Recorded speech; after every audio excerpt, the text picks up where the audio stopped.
Senator Barack Obama from the state of Illinois.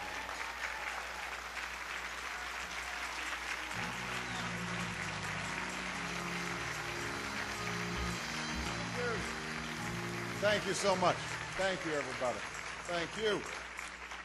Thank you. Giving all praise and honor to God. Let me begin by thanking your dynamic young pastor, Reverend Darrell Armstrong. Had the opportunity to meet with him back during the convention a while back, and immediately I saw, well, this young pastor is making something happen in New Jersey. And I am just so pleased to be here with him and to know that he is helping not only to spread the gospel, but also to live out the gospel through the good works and ministry of this church. I do want to send greetings from his friend and my pastor, Reverend Jeremiah A. Wright, Jr. of Trinity United Church of Christ. If any of you guys ever come to Chicago, you got to come by and visit on 95th Street on the south side. I want to say south side. home of the Chicago White Sox. I don't know if y'all heard of them. Amen. I want to thank Sister Coleman for her understanding work. The mayor, thank you so much for being a great host. I am here to help my homeboy, John Corzine. John was born in central Illinois, in a area just out of Springfield, the capital, where Abraham Lincoln spent most of his career. The area where John grew up is not the most exciting place. It's mostly corn and corn and more corn. It's flat. There are no hills around, maybe a few streams. But the wonderful thing about this area of central Illinois is that because people have to work hard to make a living, because nobody gives them anything, because they have to get up at sunrise to look after the livestock and tend to the fields and go home well after dark, after the day's work is done.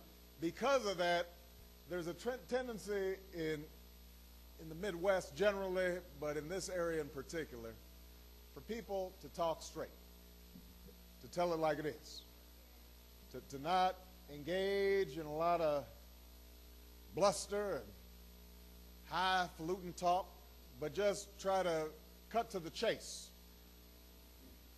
and try to be honest and decent and concerned about your neighbor. And when I first met John, I knew that he was a kindred spirit because the values that he had grown up with were the values that he had decided to live out through his politics. That's hard to believe sometimes. I know everybody's gone through an election, and everybody's ready for this election to be over. Amen. There's been a lot of stuff in this election. And even before the election, a lot of us probably felt a little bit cynical about politics, not just in New Jersey. It's the same thing in Illinois. Same thing in Washington. We all have a tendency to feel just a little bit cynical about the political process. I remember when I first started to run for office, a state Senate seat had opened up, and my friends had asked me if I'd be interested in running. They knew I'd been a civil rights attorney and helped voter registration drives and taught at University of Chicago Law School. They thought my profile would be good, that I had a desire to serve. So I did what every wise man does when confronted with a difficult decision, which is I prayed on it, and I asked my wife. Amen. Isn't that right? And after talking to her, we decided that we would go forward. And then I did what every first-time candidate does, which is to basically talk to anybody who will listen to you. I'd go to barber shops and beauty shops, block club meetings, PTA meetings, three brothers standing on a corner. I'd pull up, start handing my literature. Everywhere I went, people would ask me the same two questions. First question, where'd you get this funny name Barack Obama? Although people wouldn't say it right. They'd call me Alabama, or they'd call me Yo Mama. I'd have to explain, no, it's Obama. My father was from Kenya, which is where I got the name from. And, well, we got a Kenyan back here? But the second question bears on today, because the second question was, you seem like a nice young man. You've got a nice resume, fine family, church-going man. Why would you want to go into something dirty and nasty like politics? Why would you want to go into politics? And the question is understandable because we don't have that much confidence in politics today.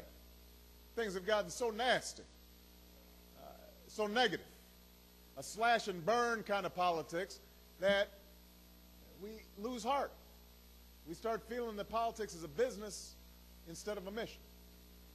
That power is always trumping principle. That too many of our leaders are long on rhetoric but short on substance. But what I told them the first time I ran is the same thing I say today, which is there's always been another tradition of politics. A tradition that is simply described. Basically says, I've got a stake in not just what happens to me, but what happens to you. That I want every child, not just in my own household, but in my own city, in my own state, and my own country. I want every child to have opportunity and education. I'm concerned about them. I'm not just concerned about my grandfather or grandmother and whether they can afford prescription drugs. I want to make sure everybody's grandparents can afford prescription drugs. An idea that Dr. King expressed when he said that a threat, that an injustice anywhere is a threat to justice everywhere, right? That simple idea is what got me into politics. And I would suggest that's the same reason that John Corzine got involved in politics. It's already been mentioned, he doesn't have to do this. He's not looking for a job. He's not looking for a contract. He had already made it to the pinnacle of what all too often is valued in American life, which is making money. He made his money. Made it and then some. And so he could have done what most people do in that circumstance, which is engaging in conspicuous consumption and enjoying whatever money can buy. That's what so much of television tells us to do. That's what our culture tells us to do, buying things and consuming things. But that's not who he was. Because as far up as he went, he still had the memories of that small town in Illinois, of hard work and decency and looking after somebody else's neighbor. Making sure that everybody had the chance to live out the American dream the same way he did.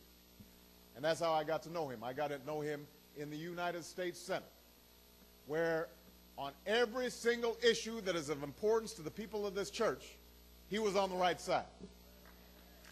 You don't have to guess what he's going to do because he's already done it. If you're wondering whether he's compassionate, you can look at his track record and see the fact that every inch of the way he has tried to make sure that students have the opportunity to go to college and that seniors have the health care that they need and that every single person in America is entitled to justice through the criminal justice system. And internationally, his focus has not been flying off to France and Italy and all the nice places that people like to go on these foreign junkets.